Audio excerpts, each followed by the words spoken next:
There comes a time in almost everyone's life when a person wonders whether all the hard work and all the commitments are worth anything. Are you really making any difference in this world? Have you done with your life what you'd hoped? Are you missing out on opportunities that may have passed you by? That seems to be John the Baptist's frame of mind in today's gospel. He's in prison, and his days are numbered. He has taken up a radical prophetic lifestyle, fasting, praying, calling people to repentance, preparing the way and watching for the coming one. Was he right? John sends his disciples to ask Jesus, who points to all the signs that John's preaching was right on target. Through Jesus' ministry, to which John pointed, people who could not previously do so are now seeing, walking, and hearing. Many are healed and restored to life. Poor people are heartened with good news. All the soil so carefully tilled and tendered by John is bearing the long-awaited fruit. Was he expecting something else? Jesus says to the crowds that John was more than a prophet, and that there has been none greater than John the Baptist. Presumably, this assurance is also conveyed to John, giving him heart to be able to quell the doubts and endure patiently to the end. Jesus then poses a forthright question to the crowds. 3 times he asks why they went out to the desert, and what were they expecting to see there. If they were looking for a prophet, not only have they seen the greatest of prophets, but they themselves are now called to exceed what John accomplished. How are the least in the kingdom of heaven supposed to surpass the greatest prophet? The readings today set forth attitudes that are essential for this.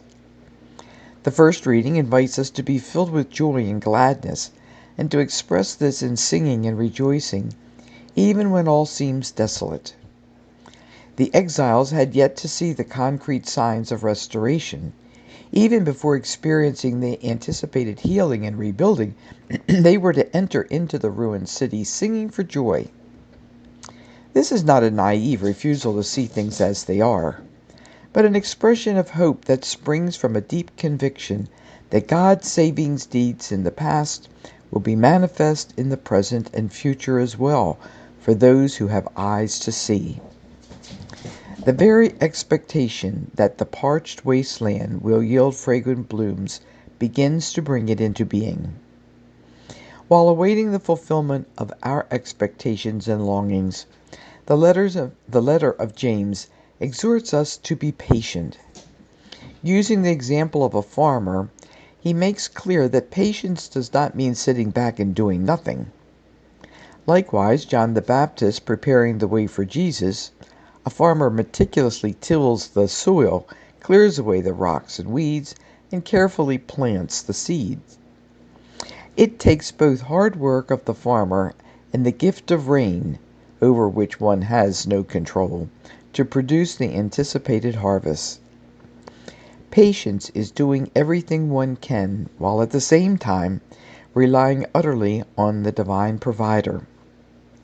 The way to keep a firm heart in the waiting time, James says, is to refrain from complaining. Just as Jesus helped John's disciples to see the evidence of God's saving presence in their midst, so James urges us to look for the sprouts of hope that spring up even in the most parched desert. Expecting to see the desert bloom or roses in December, as did Juan Diego, whom we remember on the Feast of Our Lady of Guadalupe, we keep hope alive with patient endurance, even in the midst of suffering and doubt.